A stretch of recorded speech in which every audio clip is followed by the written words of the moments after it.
5 दिसंबर 1975 को जन्मी थी हमारी नायिका।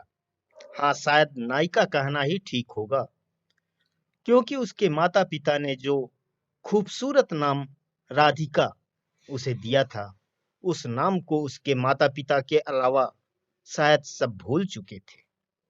जब वो जन्मी थी तो सच में अपने नाम राधिका के अनुरूप ही दिखती थी।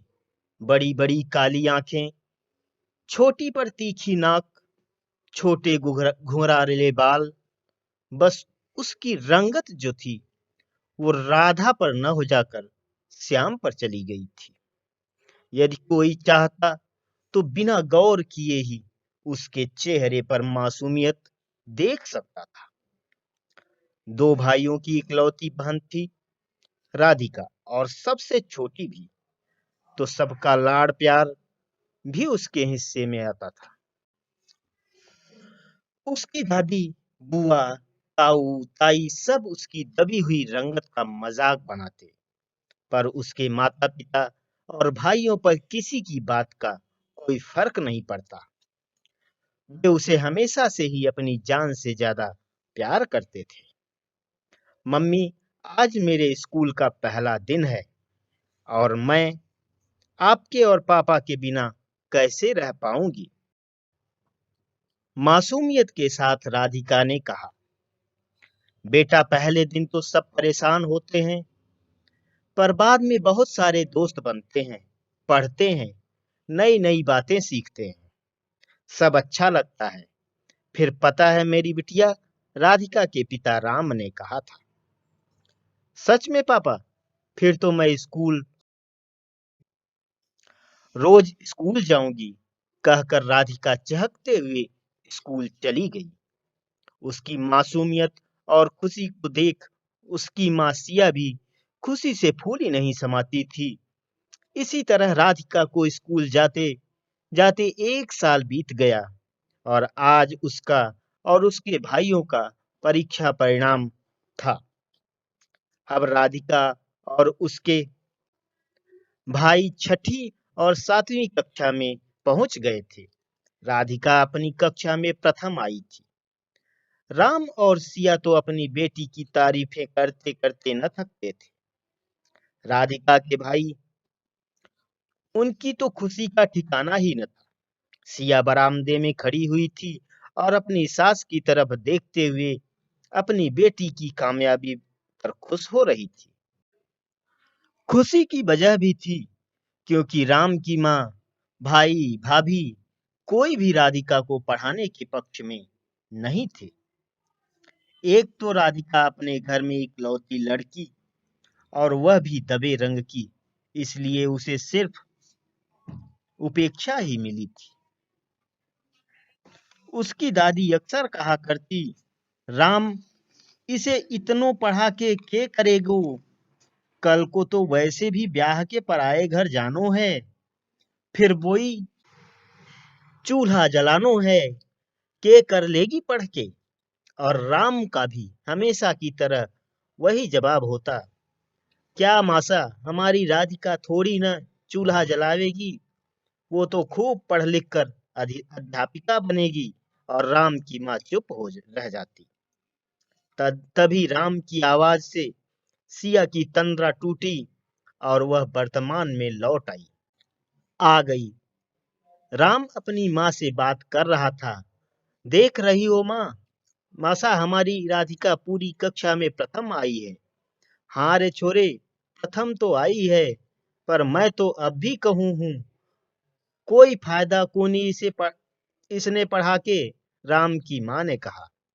हाँ देवर सा के फायदा, आखिर राधिका है तो छोरी ही, और म्यारी तरह थारे भी 3 छोरे होते तो थारो भी नाम रोशन करते।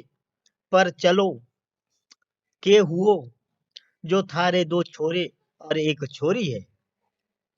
भले ही छोरी सासरे चली जावेगी, पर थारे दोनों छोरे तो थारो नाम रोशन करेंगे।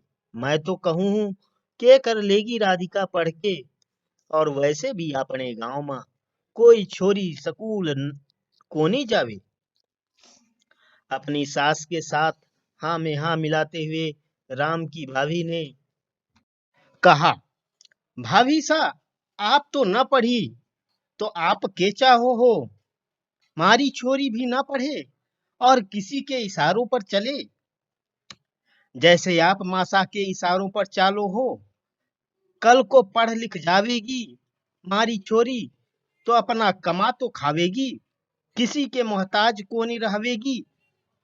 और अगर मैं खुद थानेदार होके अपनी छोरी के ना पढ़ाऊं तो के फायदा मारी पढ़ाई और नौकरी को। इस बार साल भर से यह सब चुपचाप सुनने वाले राम ने गुस्से में कहा तो उसकी माँ और भाभी चुपचाप वहां से मुंह बनाते हुए चले गए। इसी तरह राम और सिया अपने घर वालों से लड़ते रहे और राधिका को पढ़ाते रहे। और राधिका जो अब 8वीं कक्षा में आ गई थी, अपने माता पिता के संघर्षों को समझते हुए पूरी मेहनत करती और हर साल प्रथम आती। राधिका की दादी ने अपने 5 पोतों को पढ़ने शहर भेज दिया था और अब एक बार फिर राधिका की पढ़ाई छुड़वाने के लिए राम पर जोर डाल रही थी। पर हमेशा की तरह इस बार भी राम कहाँ मानने वाला था। आज राधिका के घर में पूजा थी और उसकी दादी ने कह दिया था, इस पूजा को सारो काम राधिका ही करेगी, कम से कम कुछ तो सीख जावे। न तो खाना बनानो जाने, न सिलाई, न ही घर को और कोई काम, बस पढ़ाई पढ़ाई करे सारे दिन। म्यारे टापरों ने तो अकल कोनी। सुन लियो न राधिका, आज पूजा की सारी तैयारियां थारे को ही करनी है। राधिका ने भी अपनी दादी की बात का मान रखते हुए हाँ कह दिया। सारी तैयारी अच्छे से हो गई। अभी पूजा खत्म ही नहीं हुई थी कि राधिका की दादी अचानक बेहोश हो गई। जब उनको हॉस्पिटल ले गए तो पता चला माइनर हार्ट अटैक था और दवाइयां लेकर सब घर आ गए। राधिका की दादी को देखने गांव की कुछ महिलाएं आई थी और राधिका की दादी ने उनको देखकर कहा, म्यारो को पता था कि ये छोरी शुभ कोनी आज घर में पहली बार काम पे हाथ लगायो और म्यारे को बीमार कर दियो। हाँ मासा, मैं तो शुरू से ही देवर्षा से कहती रही, इस छोरी इस काली छोरी को इतनी छूट न देवे, जल्दी इसका ब्याह करा देवे। इतनी काली है, छोटी थी अब ब्याह हो जातो, अब तो न जाने कितनो दहेज लगेगो। ये तो है ही अशुभ, पर देवरसा न माने। अब देखो ना, इसने पूजा में हाथ लगायो तो भगवान भी रूठ गए और आपने बीमार कर दियो। इस काली छोरी की पूजा तो भगवान ने भी चोखी कोनी लागी। बस करो जीजी, मैं कुछ कह नहीं रही तो क्या आप मेरी बेटी से कुछ भी कह लोगी। मासा की बीमारी और राधिका की पूजा का कोई संबंध नहीं है और मैं थोड़ी पढ़ी लिखी तो हूँ ना, तो अपनी बेटी को क्यों ना पढ़ाऊं। और रही बात इसके दबे रंग की, तो काली माँ को तो दुनिया पूजती है। मेरी बेटी काली है तो उसे क्यों अशुभ समझा जाए। और हाँ, दहेज देने की नौबत नहीं आएगी। मेरी बेटी इतनी बड़ी बनेगी कि लोग खुद मेरी बेटी से अपने बेटों की शादी कराना चाहेंगे। सही कहा सिया ने, खबरदार जो किसी ने मेरी बेटी से फिर से अशुभ कहा या उसके ब्याह की बात करी तो, राम ने गुस्से में कहा। और सिया रोती हुई राधिका को अपने साथ कमरे में ले गए। मैं सच में अशुभ हूँ मम्मी, पापा आप लोग मेरे साथ मत रहा करो, कहीं आपको कुछ कहकर राधिका रोने लगी। उसके मम्मी पापा ने उसे बहुत समझाया पर उसके मन को गहरी चोट पहुंची थी। कुछ दिन बाद राधिका स्कूल जा रही थी तभी उसे कुछ महिलाओं की आवाज सुनाई दी। वो देखो, काली मनहूस स्कूल जावे है। अपनी दादी ने तो बीमार कर ही दियो, अब के स्कूल को ने गिरावेगी। यह सब सुनकर एक बार फिर राधिका के मन पर आघात हुआ, पर वह मुश्किल से आगे बढ़ गई। अभी कुछ दूर आई ही थी कि गांव के बच्चे उसे मनहूस मनहूस कहकर चिढ़ाने लगे। यह सब अब राधिका की जिंदगी का हिस्सा बन चुका था। हमेशा खुश रहने वाली राधिका अब चुप हो गई थी। स्कूल जाने से कतराने लगी। उसके मम्मी पापा ने बहुत समझाया, पर वह फिर से संभल न सकी। इस सब बेइज्जती के को चलते हुए अब एक साल हो चुका था, और अब तक राधिका ने घर से निकलना लगभग बंद कर दिया था। आज राधिका की 8वीं कक्षा का परिणाम था, और वह बमुश्किल उत्तीर्ण हुई थी। पर उसके मम्मी पापा समझ रहे थे, इसमें राधिका की कोई गलती नहीं है। यह सब तो लोगों की बातों का ही नतीजा है। के हो गया छोरे, आज अपनी छोरी को परीक्षा परिणाम कोनी बतावेगो। देख ले कितनी अशुभ है, अब तो पढ़ाई भी कोनी साथ देवे। एक बार फिर राम की माँ ने कटाक्ष किया, पर इस बार राधिका ने अपनी मम्मी पापा को कुछ भी बोलने के लिए मना कर दिया। इसी तरह राधिका के 3 साल और काली मनहूस और अशुभ सुनते सुनते निकल गए, और वह 9वीं कक्षा में बमुश्किल से उत्तीर्ण हुई, और 2 बार 10वीं की परीक्षा भी दी, पर दोनों बार वह अनुत्तीर्ण हुई। हमेशा खुश रहने वाली राधिका अब चुप हो गई थी। कभी किसी से कुछ न कहती, न ही ढंग से खाना खाती, न घर से बाहर जाती। सारा दिन बस उदास रहती, रोती रहती। अब उसके मम्मी पापा के समझाने का भी कोई असर न होता। एक दिन उसकी बुआ आई और राम से बोली, भाई साहब, मैं के कहूँ कि छोरी का ब्याह करा दो। अब 17 की हो गई है, और सासरे जावेगी तो माहौल बदलेगो, और मन भी ठीक हो जावेगो। बेटी सही हो जाएगी। यह सोचकर राम और सिया ने भी अपने सपनों का गला घोटकर राधिका की शादी के लिए मान गए। और एक दिन राधिका की बुआ लड़के वालों को लेकर आई। काफी देर तक बातें हुई, पर अंत में लड़के वाले यह कहकर चले गए कि लड़की बहुत काली है, और यहाँ आकर हमने यह भी सुना है कि वह अशुभ है, तो ऐसी लड़की से हम अपने बेटे की शादी नहीं करा सकते।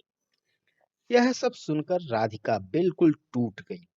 एक दिन राधिका छत पर कपड़े लाने गई थी, और सिया नीचे बैठकर खाना बना रही थी, और राम अखबार पढ़ रहा था। तभी कुछ गिरने की बहुत तेज आवाज आई, और जब सभी लोग बाहर गए तो राम और सिया बुत बनकर रह गए। उनकी लाडली राधिका जमीन पर निष्प्राण पड़ी हुई थी। इतने पर भी लोगों को चैन न मिला, तो कोई उसे पागल कहने लगा, कोई उस पर भूत प्रेत बताने लगा, कोई उसके माता पिता को उसका चरित्र प्रमाण पत्र देने लगा, तो किसी ने कहा, ऐसी काली थी, जरूर डायन होगी, कालो जादू करती होगी, वही उल्टा पाड़ गयो। राधिका का अंतिम संस्कार हुआ, और राम, सिया और राधिका के दोनों भाई बिलख बिलख कर रो रहे थे। राम एक थानेदार था, इसलिए पुलिस ने भी ज्यादा बात नहीं बढ़ाई, और एक सुसाइड केस कहकर बंद कर दिया, ताकि राम को ज्यादा परेशानी न हो। राधिका की मौत के कुछ समय बाद राम और सिया अपने दोनों बेटों को लेकर शहर चले गए। ठाकुर सा, हमारी राधिका तो चली गई, पर मेरे मन में कई सवाल छोड़ गई। क्या लड़की होना अभिशाप है? क्या घर में कुछ भी गलत हो तो सबकी जिम्मेदार वही होती है? अगर कोई माँ बाप अपनी बेटी को पढ़ाए, तो क्या फायदे या नुकसान के बारे में सोचना चाहिए, न कि उसकी आत्मनिर्भरता के बारे में। जब काली माँ की पूजा की जा सकती है, तो एक काली लड़की की उपेक्षा क्यों मिलती है? और क्यों क्यों माँ बाप को दहेज देकर अपनी बेटी की खुशियां खरीदनी पड़ती है? क्यों एक लड़की को पढ़ते आगे बढ़ते समाज नहीं देख सह सकता? कहकर राधिका की माँ भी शून्य में देखने लगी। नहीं सिया, बदलाव तो आएगा। रंग भेद जैसी कुरीतियां भी खत्म होगी और शुभ अशुभ का अंधविश्वास भी हम लाएंगे। बदलाव याद करो, हमारी राधिका ही गांव की पहली बेटी थी जो स्कूल गई थी, और हम अपने बेटों की शादी में भी कोई दहेज नहीं लेंगे, क्योंकि जो लोग दहेज लेते हैं वे तो यह तो सोचते हैं कि हमारा घर बहुत काबिल है, इसलिए हमें दहेज मिल रहा है, पर यह नहीं सोचते कि उन्होंने अपने बेटों को चंद पैसों के लालच में शादी के बाजार में नीलाम किया है। राधिका की रंगत सबने देखी, पर उसकी कुशाग्र बुद्धि किसी ने नहीं देखी, उसकी मासूमियत किसी ने नहीं देखी। नहीं सिया, हमारी राधिका ने आत्महत्या नहीं की, बल्कि उसकी हत्या की है मेरी माँ ने, मेरे भाई भाभी ने, गांव वालों ने और उनके तानों ने, रंग भेद और अंधविश्वास जैसी कुरीतियों ने। कहकर राम की आंखों में आंसू गिरने लगे। कुछ सालों बाद राधिका के भाई की शादी हो गई और बड़े भाई आकाश की एक बेटी। आकाश, तू खुश तो है ना? मेरी तेरी बेटी हुई है, या तू भी बेटा चाहता था? उदास होकर राम ने अपने बेटे से पूछा। आप कैसी बात कर रहे हैं पापा? हमारी परवरिश, आपकी परवरिश ने हमें बेटा बेटी में फर्क करना नहीं सिखाया। मैं जो राधिका के लिए न कर सका, वो सब कुछ इस राधिका के लिए करूंगा। आकाश ने कहा तो सबको बहुत खुशी हुई, और राम और सिया को अपने बच्चों को दिए हुए संस्कारों पर फक्र हो रहा था।